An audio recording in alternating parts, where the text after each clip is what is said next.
আজকে আমরা আলোচনা করব অ্যালকেন নিয়ে। তো অ্যালকেনের মধ্যে কী কী পড়তে হবে আমাদেরকে, অ্যালকেন কীভাবে প্রস্তুত করবো এবং অ্যালকেন কী কী বিক্রিয়া দেখায় সেগুলো। তো অ্যালকেন মানে হচ্ছে সাধারণ ফর্মুলা হচ্ছে CN H2N+2, এটাকে বলা হয় অ্যালকেনের সাধারণ ফর্মুলা। এবং অ্যালকেন শ্রেণীর প্রথম সদস্য হচ্ছে যে কার্বন যদি CNN মানে হচ্ছে কার্বনের সংখ্যা 1 বসায় তাহলে পাবো হচ্ছে যে মিথেন। তাহলে অ্যালকেনের সর্বপ্রথম সদস্য হচ্ছে কি মিথেন, এবং এটাই হচ্ছে অর্গানিকের ধরা হয় যদি কি সবচেয়ে সর্বাধিক উৎপাদিত মৌল হচ্ছে কি এই মিথেন, যেটাকে আমরা বিবেচনা করে থাকি। আচ্ছা, এখন আসো এই অ্যালকেন শব্দের অর্থ কি। এর শব্দের অর্থ হচ্ছে যে প্যারাফিন। তাহলে প্যারাফিন অর্থ কি আবার? প্যারাফিন হচ্ছে আসক্তিহীন। প্যারাফিন অর্থ আসক্তিহীন। আসক্তিহীন মানে কি? মানে যে কারোর সাথে বিক্রিয়া করতে পারে না। তো তোমাদের বক্তব্য পরীক্ষা আসে হচ্ছে যে অ্যালকেন কেন প্যারাফিন হয় বা আসক্তিহীন হয়। মেন কথা হচ্ছে অ্যালকেনের কোনো পায়বন্ধন থাকে না, শুধু সিগমা বন্ড থাকে। অ্যালকেনে শুধু সিগমা বন্ড থাকার কারণে অ্যালকেন প্যারাফিন বা আসক্তিহীন হয়। পরীক্ষার জন্য এটা মোস্ট একটা ইম্পর্টেন্ট লাইন যে অ্যালকেন কেন প্যারাফিন বা আসক্তিহীন হয়ে থাকে সিগমা বন্ডের কারণে। তাহলে আমরা এখানে একটা জিনিস মাথায় রাখবো যে নো পাই বন্ড, কোনো পায়বন্ধন অ্যালকেনে থাকে না। পায়বন্ধন দুর্বল বন্ধন, সিগমা বন্ধন শক্তিশালী বন্ধন। পায়বন্ধন দুর্বল হওয়াতে অ্যালকেন পায়বন্ধন যাদের আছে তারা বিক্রিয়া করতে পারে দুর্বল বন্ধনগুলো ভেঙে। আর অ্যালকেনের সিগমা বন্ধন থাকাতে অ্যালকেন কোনো বিক্রিয়া করে না, কারণ সিগমা বন্ধন অনেক শক্তিশালী। আচ্ছা, এখন আসো অ্যালকেনের প্রস্তুত প্রণালী। অ্যালকেন কীভাবে আমরা প্রস্তুত করব। তো অ্যালকেনের প্রস্তুত প্রণালীর মধ্যে আমাদেরকে প্রথমে যেটা জানতে হবে কী কী মাধ্যমে আমরা অ্যালকেন তৈরি করতে পারি। একটা হচ্ছে অবরোহী বিক্রিয়ার মাধ্যমে, আর একটা হচ্ছে আরোহী বিক্রিয়ার মাধ্যমে আমরা অ্যালকেন তৈরি করতে পারি। তাহলে একটা হচ্ছে অবরোহী প্রক্রিয়া আর একটা হচ্ছে আরোহী প্রক্রিয়া। তাহলে অবরোহী প্রক্রিয়া মানে হচ্ছে দেখি এখানে কার্বন সংখ্যা কমবে। অবরোহী মানে হচ্ছে যে কার্বন সংখ্যা হ্রাস পাবে, আর আরোহী মানে হচ্ছে কার্বন সংখ্যা বৃদ্ধি পাবে। আরোহী মানে উপরের দিকে উঠে আসবে, মানে কার্বন সংখ্যা বৃদ্ধি পাওয়া। এখন আমরা যদি বলি যে অবরোহী বিক্রিয়াটার নাম কি, তাহলে অবরোহী বিক্রিয়াটার নাম হচ্ছে যে ডি কার্বোস্কিলেশন বিক্রিয়া। তাহলে ডি কার্বোস্কিলেশন বিক্রিয়া। ডি মানে হচ্ছে যে কি নাই, আর কার্বো মানে হচ্ছে যে কার্বন। তাহলে ডি হচ্ছে যে নাই, আর কার্বন মানে হচ্ছে কি কার্বন নাই। তো কার্বন নাই মানে কার্বন কমে যায় যে বিক্রিয়া, সেটার নাম হচ্ছে ডিকার্বোস্কিলেশন বিক্রিয়া, এবং ওই বিক্রিয়ার ধরনকে বলা হয় অবরোহী বিক্রিয়া। এখন তোমার মনে প্রশ্ন জাগতে পারে এখানে ডির বানানটা ইংলিশে কীভাবে হবে। ডি বানানটা হচ্ছে ডিই, ডি, আর আরেকটা ডি আছে DI, ডাই। এই ডাই অর্থ হচ্ছে যে দুই, এই ডাই হচ্ছে যে দুই। আমাদের এখানে এ ডাই না, আমাদের এখানে হচ্ছে যে AD, এটা আমাদেরকে মাথায় রাখতে হবে। তো ডিকার্বোনেশন বিক্রিয়ায় কীভাবে হয় মাথা রাখতে হবে, সেটা হচ্ছে যে কি কোনো জৈব লবণের সাথে কোনো জৈব লবণ। তাহলে জৈব লবণ মানে হচ্ছে জৈব অ্যাসিডের সাথে আমরা ক্ষারের বিক্রিয়া করলে যে লবণ পাই সেটাকে বলছে দেখি জৈব লবণের সাথে যদি সোডা লাইম বিক্রিয়া করি, সোডা লাইম, তাহলে আমরা ডিকার্বোস্কিলেশন বিক্রিয়া থেকে অ্যালকেন পাবো। আচ্ছা, তাহলে আমরা অ্যালকেনটা কীভাবে পাবো আমরা যদি একটু বলি। কোনো একটা জৈব লবণ নিলাম, মনে করো একটা জৈব অ্যাসিড নিলাম CH3COOH, এবং তার সাথে যদি আমি একটা ক্ষারের বিক্রিয়া করাই, মনে করো সোডিয়াম হাইড্রোক্সাইড, তাহলে দেখবা অ্যাসিডের OH এবং ক্ষারের H মিলায় পানি, অথবা ক্ষারের OH অ্যাসিডের H মিলায় পানি হবে। তাহলে আমরা পানি হয়ে গেলে বাকি থাকবে CH3COONA প্লাস পানি। এই CH3COONA কে বলা হয় হচ্ছে কি জৈব লবণ। তো আমরা এই জৈব লবণটাকে আমরা যদি সোডা লাইম দিয়ে দিই CH3COONA, এটার সাথে যদি সোডা লাইম দিয়ে দিই, সোডা লাইম মানে কি, সোডা লাইম হচ্ছে কি সোডিয়াম হাইড্রোক্সাইড এবং ক্যালসিয়াম অক্সাইডের মিশ্রণ। তাহলে সোডিয়াম হাইড্রোক্সাইড আর ক্যালসিয়াম অক্সাইড মানে হচ্ছে যে CaO, এই দুইটার মিশ্রণকে বলা হয় সোডা লাইম। তাহলে পরীক্ষা আসতে পারে সোডা লাইমের সংকেত কি, তাহলে সোডিয়াম হাইড্রোক্সাইড এবং ক্যালসিয়াম অক্সাইডের মিশ্রণকে বলা হয় সোডা লাইম। এখানে বিক্রিয়া করার ফলে যেটা হয় সেটা হচ্ছে কি এদিকে NaO আর এদিকে হচ্ছে যে C, এই পুরো অংশটা একটা সোডিয়াম কার্বনেট যৌগ তৈরি করে নেয়। তাহলে তুমি যদি এখানে দেখো সোডিয়াম একটা, এখানে দুইটা, তার মানে Na2, তারপর এখানে C একটা, আর অক্সিজেন এখানে দুইটা, এখানে একটা, তিনটা, তাহলে CO3 এই যৌগ তৈরি করে নেয়। এখন এটা তৈরি করার পর বাকি যেটা থাকে দেখো CH3, এখানে হচ্ছে কি CH3 আর এদিকে হচ্ছে কি H, তাহলে CH3 আর H মিলিয়ে হবে মিথেন। তাহলে এটা হচ্ছে কি CH4। তাহলে এই মিথেন একটা হচ্ছে আমরা কি অ্যালকেন, তার মানে আমরা ডিকার্বোনেশন বিক্রিয়া অ্যালকেন পেয়ে থাকি। এখন সবচেয়ে মজার কাহিনী হচ্ছে কোন অ্যালকেন ফেনাম, যে অ্যালকেনে কার্বন সংখ্যা হ্রাস পেয়ে গেছে। দেখো আমাদের আগে কার্বন ছিল এখানে একটা, এখানে একটা, দুইটা। যে জৈব অ্যাসিড নিলাম সেই জৈব অ্যাসিড থেকে উৎপন্ন লবণে কার্বন ছিল দুইটা, কিন্তু ডিকার্বক্সিলেশন বিক্রিয়ার পরে উৎপন্ন অ্যালকেনে কার্বন সংখ্যা হয়ে গেছে দেখো অনলি একটা, তার মানে এখানে কার্বন সংখ্যা হ্রাস পেয়ে গেছে, তার মানে এটাকে আমরা বলবো কি এটা একটা অবরোহী বিক্রিয়া। কথাটা ক্লিয়ার? আচ্ছা, এখন প্রশ্ন হচ্ছে সোডা লাইমটা কেন ব্যবহার করা হয়? প্রশ্ন হচ্ছে সোডা লাইমটা ডিকার্বক্সিলেশন বিক্রিয়া কেন ব্যবহার করা হয়? এটাকে বলা হয় হচ্ছে যে পানি শোষী বা পানি নিরোধক। তাহলে এটা কি বলা হয়? পানি শোষী বা নিরোধক। এরা কি করে? উৎপন্ন বিক্রিয়ায়, এই বিক্রিয়ায় যদি কোনো পানি উৎপন্ন হয় তাহলে সেটাকে তারা শোষণ করে নেয়, সেটাকে তারা কি করে নেয়? শোষণ করে নেয়। তাহলে আমার মাথায় রাখবো যে পানি শোষণের জন্য কি ব্যবহার করা হয়ে থাকে? ক্যালসিয়াম অক্সাইড ব্যবহার করা হয়ে থাকে। পরীক্ষায় আসবে ক্যালসিয়াম অক্সাইড কী কারণে ব্যবহার করা হয়? নিরোধক হিসেবে অথবা পানি শোষী হিসেবে। পরীক্ষা আসতে পারে নিরোধক হিসেবে আর কারা কারা ব্যবহার করতে পারো? সেটা হচ্ছে যে পটাশিয়াম পেন্টঅক্সাইড ব্যবহার করতে পারি, ফসফরাস পেন্টঅক্সাইড। আর কারা ব্যবহার করতে পারো? সালফিউরিক অ্যাসিড ব্যবহার করতে পারি, H2SO4। তারপরে আর কারা কারা ব্যবহার করতে? পটাশিয়াম হাইড্রো সালফেট ব্যবহার করতে পারে, KHSO4। তাহলে এগুলো আমাদের কী হিসেবে ব্যবহার করা হয়? নিরোধক হিসেবে ব্যবহার করা। আমরা এগুলো মাথায় একটু রেখে দেবো যে নিরোধক হিসেবে চারটা পদার্থ এখানে ব্যবহার করছে: calcium oxide, Fe2O5, sulphuric H2SO4 এবং KHSO4। এগুলো হচ্ছে আমাদের নিরোধক হিসেবে ব্যবহার করা হয়ে থাকে। এখন আমরা পেয়ে গেলাম হচ্ছে ডিকার্বক্সিলেশন বিক্রিয়া। এখন ডিকার্বক্সিলেশন বিক্রিয়া কেন ডি বলা হলো আমরা সেটাও বুঝে গেলাম যে কার্বন সংখ্যা এখানে হ্রাস পায়। এখন শিখবো হচ্ছে কার্বন সংখ্যা বৃদ্ধি পায় কোন বিক্রিয়ায়? সেটা হচ্ছে কি অবরোহী থেকে এখন যে বিক্রিয়া শিখবে সেটা হচ্ছে আরোহী বিক্রিয়া। তাহলে আরোহী বিক্রিয়ায় কার্বন সংখ্যা কী হয়? কার্বন সংখ্যা বৃদ্ধি পায়। এখন কার্বন সংখ্যা বৃদ্ধির জন্য আমরা আরোহী বিক্রিয়া কীভাবে হয় আমরা একটু দেখি। তাহলে আরোহী বিক্রিয়া, তাহলে আরোহী বিক্রিয়া, আরোহী বিক্রিয়ার সবচেয়ে মজার ব্যাপার হলো এখানে কার্বন সংখ্যা বৃদ্ধি পায়, এখানে কার্বন সংখ্যা বৃদ্ধি পায়। তার মানে তুমি যদি কার্বন সংখ্যা বৃদ্ধি পেতে চাও আরোহী বিক্রিয়াকে চুজ করবে, এবং এই আরোহী বিক্রিয়াটার নাম হচ্ছে দেখি উডস বিক্রিয়া। কি বিক্রিয়া? উডস বিক্রিয়া। পরীক্ষা সবচেয়ে কমন একটা বিক্রিয়া, মানে পরীক্ষা তোমাদের যেটা আসে সেটা হচ্ছে দেখি উডস বিক্রিয়া। উডস বিক্রিয়া একদম কমন, প্রতিটা স্যারের খুব প্রিয় একটা বিক্রিয়া হচ্ছে উডস বিক্রিয়া। তো এখানে কি হয়? এখানে হচ্ছে অ্যালকাইল হ্যালাইডের সাথে, নাম কি? Alkyl halide. আমি বাংলা লিখে দিচ্ছি জাস্ট তোমাদের মাথায় ইজিলি নিয়ে আসার জন্য। এটার নাম হচ্ছে অ্যালকাইল হ্যালাইড, মানে হ্যালোজেন গ্রুপ। Alkyl halide. এই অ্যালকাইল হ্যালাইডের সাথে যদি আমরা শুষ্ক ইথার নিই, শুষ্ক ইথার নিই,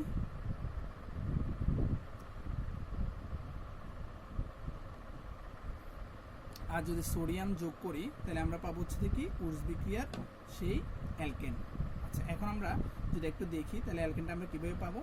একটা অ্যালকাইল হ্যালাইড আমরা নিলাম, মনে করি অ্যালকাইল হ্যালাইড মানে হচ্ছে কি অ্যালকাইল মানে হচ্ছে CnH2n+1, আর হ্যালাইড মানে হচ্ছে একটা হ্যালোজেন গ্রুপ, মানে ফ্লোরিন, ক্লোরিন, ব্রোমিন, আয়োডিন। তাহলে যে কোনো একটা হ্যালাইড নাও, আমি মনে করি একটা হ্যালাইড নিলাম X, তাহলে আমি একটা অ্যালকাইল আর গ্রুপ নিলাম, আর একটা হচ্ছে X একটা হ্যালাইড নিলাম।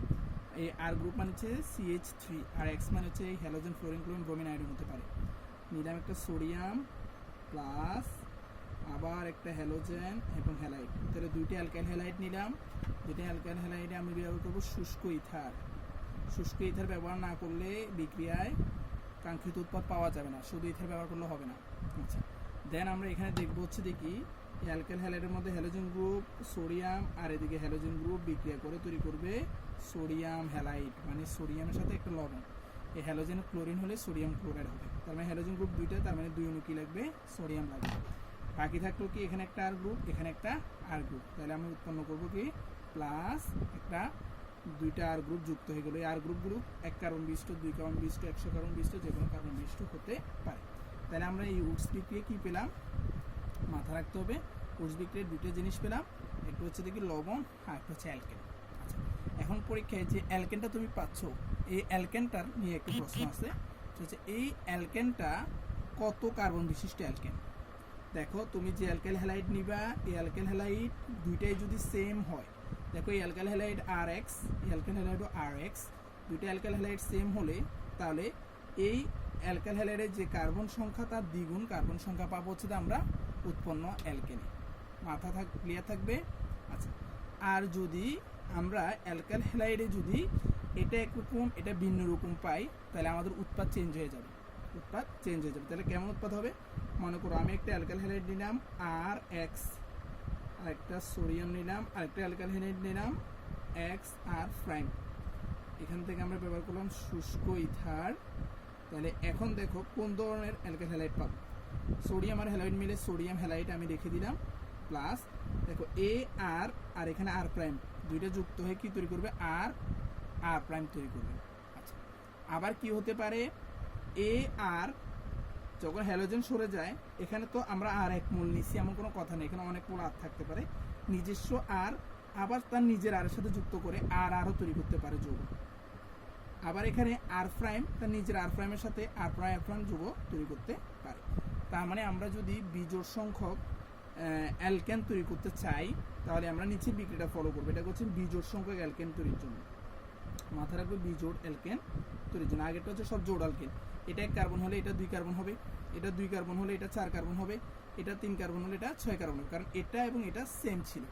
এখন এটা আর এটা হচ্ছে আর প্রাইম, যার কারণে দুইটার জিনিসটা ডিফারেন্স হয়ে গেছে। যার কারণে এখানে প্রথমে এটা যদি 1 কার্বন হয়, তাহলে এটা মনে করো 2 কার্বন, তাহলে আমরা প্রথমে যে যোগটা পাবো 1 আর 2 3 কার্বন বিশিষ্ট একটা অ্যালকেন পাবো। আচ্ছা, যদি এটা আবার কি করলো, এই আর এ আর যুক্ত হয়ে আর তৈরি করছে, তাহলে এটা 1 কার্বন, দুইটা যুক্ত হয়ে 2 কার্বন হলো। এখানে আর প্রাইম মিলে আবার তৈরি হলো, তারা এখানে 2 কার্বন বিশিষ্ট যৌগ বলছে, 2 2 4 কার্বন হলো। তাহলে দেখো এখানে আমরা কয় কার্বন বিশিষ্ট যৌগ পেলাম, 2 কার্বন বিশিষ্ট যৌগ পেলাম, 3 কার্বন বিশিষ্ট যৌগ পেলাম, 4 কার্বন বিশিষ্ট পেলাম, এবং এই জায়গায় দুইটা জোড়, এর মধ্যে অ্যালকেন একটা পাইছি, আবার বিজোড়। তো এখানে যদি বিজোড়ও আমরা পাই, তো এটাকে আমরা কি বলি, বিজোড় অ্যালকেন উৎপাদন প্রক্রিয়া আরোহী প্রক্রিয়ার মাধ্যমে পাওয়া যায়। আচ্ছা, আমরা যদি এটা একটা বিক্রিয়ার উদাহরণ দিয়ে করতে পারি, মনে করো আমি দিলাম হচ্ছে একটা CH3 গ্রুপ যুক্ত হ্যালোজেন প্লাস সোডিয়াম প্লাস আরেকটা হ্যালোজেন দিলাম মনে করো C2H5 গ্রুপ যুক্ত হ্যালোজেন, আর এখানে ব্যবহার করো শুষ্ক ইথার। আশা করি এখন তোমরাই পারবা যে এখানে কি উৎপাদ আসবে, এখানে কি উৎপাদ আসবে। তা আমরা বলছি হ্যালোজেনগুলো সোডিয়ামের সাথে বিক্রিয়া করে 2 মোল সোডিয়াম নিলে হ্যালোজেন বিক্রিয়া করে হচ্ছে সোডিয়াম হ্যালাইড তৈরি করে নিবে। এখন এবার কি আসো, এটা একবার যুক্ত করবে, তাহলে এটা একবার যুক্ত করে দেখো যৌগটা হবে কি CH3C2H5 যৌগ। আবার এটা নিজেদের মধ্যে বিক্রিয়া করে এই যৌগটা দুইবার একসাথে যুক্ত হয়ে যাবে। তাহলে আমরা এটাকে আরেক কলম দিয়ে দেখাই, CH3 নিজে আবার নিজের সাথে যুক্ত CH3 প্লাস আবার এটাও নিজের সাথে যুক্ত হয়ে যাবে। তাহলে এটা কিভাবে হবে, C2H5। তাহলে দেখো আমরা 3 ধরনের উৎপাদ পেয়ে গেলাম। এর মধ্যে এটা দেখো, এটা 1 কার্বন, এটা কয় কার্বন, 2 কার্বন, তাহলে মোট 3 কার্বন বিশিষ্ট এটা যৌগ। এটা 1 1 2 কার্বন, এটা 2 2 4 কার্বন বিশিষ্ট। তার মানে বিজোড় অ্যালকেন পেতে আমরা 3 ধরনের যৌগ পাই, এর মধ্যে একটা পাই বিজোড় যৌগ, তাই এটাকে বলা হয় বিজোড় অ্যালকেন প্রস্তুতির কৌশল। কথাটা বোঝা গেছে। পরীক্ষায় এই বিক্রিয়া তোমাদের বইতে নেই, যেখানে এই বিক্রিয়ার পরীক্ষায় বক্তব্য পরীক্ষা দেওয়ার একটু সম্ভাবনা আছে, তোমরা একটু জেনে নিবে যে বিজোড় কিভাবে পাবো। এবং পরীক্ষায় এমসিকিউতে আসতে পারে এই বিক্রিয়ায় কোনটি উৎপন্ন হবে না, এমসিকিউতে কি আসতে পারে, কোনটি উৎপন্ন হবে না, বা এই বিক্রিয়ার উৎপাদ নয়, কোনটি উৎপন্ন হয় না।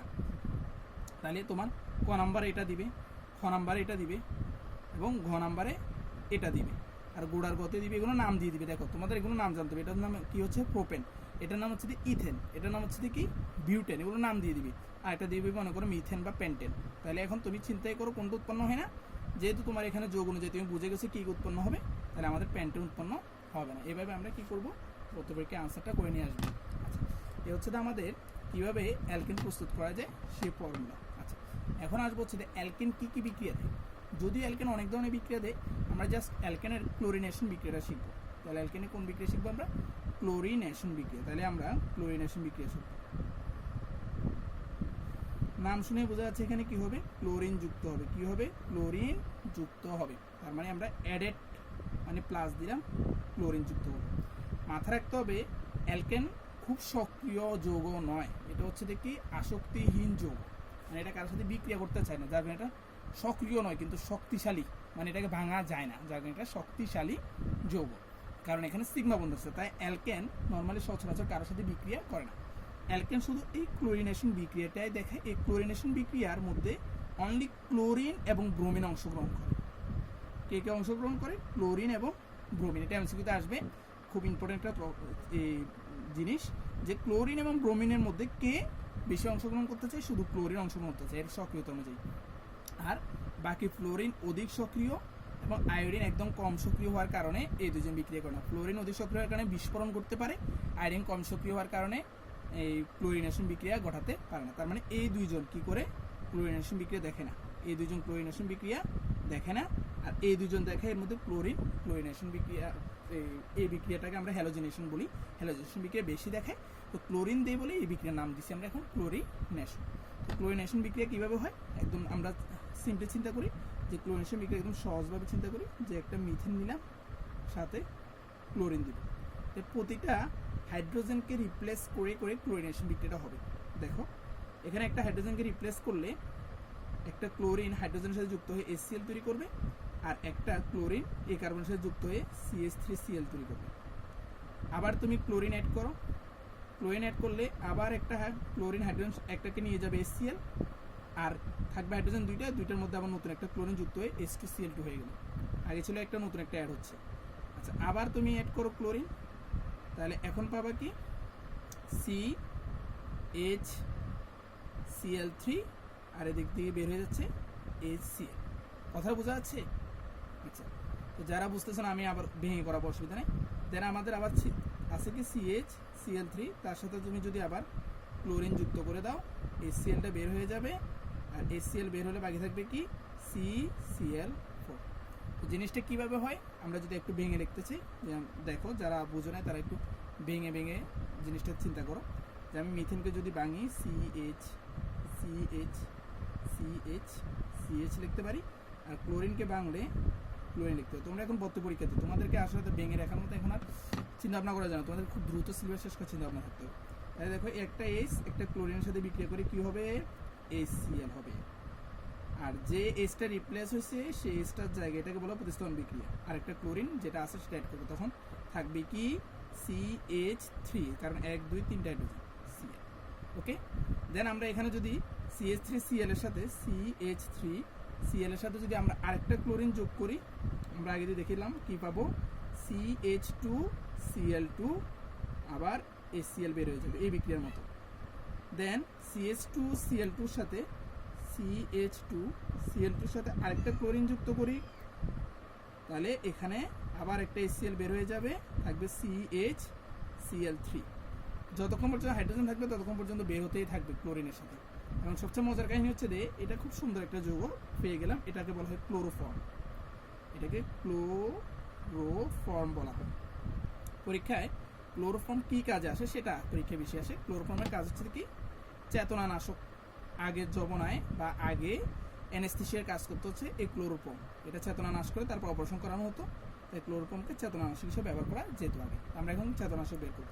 দেন আমরা পেলাম হচ্ছে ক্লোরোফর্ম CHCl3, সেটাকে যদি আমরা আবার ক্লোরিন দিই কি বের হয়ে যাবে, আরেকটা HCl বের হয়ে যাবে, থাকবে হচ্ছে দেখি CCl4, এটাকে বলা হয় কার্বন টেট্রাক্লোরাইড। কি বলা হয়? Carbon tetrachloride. এটাকে বলা হয় পাইরিন, বাণিজ্যিক নাম কি পরীক্ষা আসবে। CCl4কে কি বলা হয়? বাণিজ্যিক নাম হচ্ছে পাইরিন। মাথা রাখতে হবে, এগুলো খুব ইম্পর্টেন্ট তথ্য বলতেছি। কিন্তু এই পাইরিনের ব্যবহার হচ্ছে দেখি অগ্নি নির্বাপক, মানে আগুন নিভাতে কাজ করে, অগ্নি নির্বাপক। ক্লোরোফর্ম কিছুটা অগ্নি নির্বাপকের কাজ করে, নির্বাপক। আর কি কাজ করে যেটা পরীক্ষা বিশেষ, সেটা হচ্ছে ড্রাই ওয়াশ রূপে, ড্রাই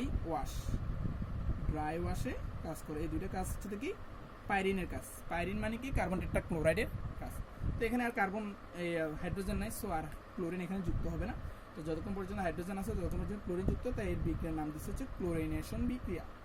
ব্রোমিন দিলে ব্রোমিনেশন বিক্রিয়া বলবো। ওকে, তাহলে এখান থেকে আমরা এই ইনফরমেশনগুলো জেনে রাখবো যে কার্বন টেট্রাক্লোরাইড কখন পাবো, যদি 4 বার ক্লোরিন অ্যাড করি, তাহলে পরীক্ষা স্তরে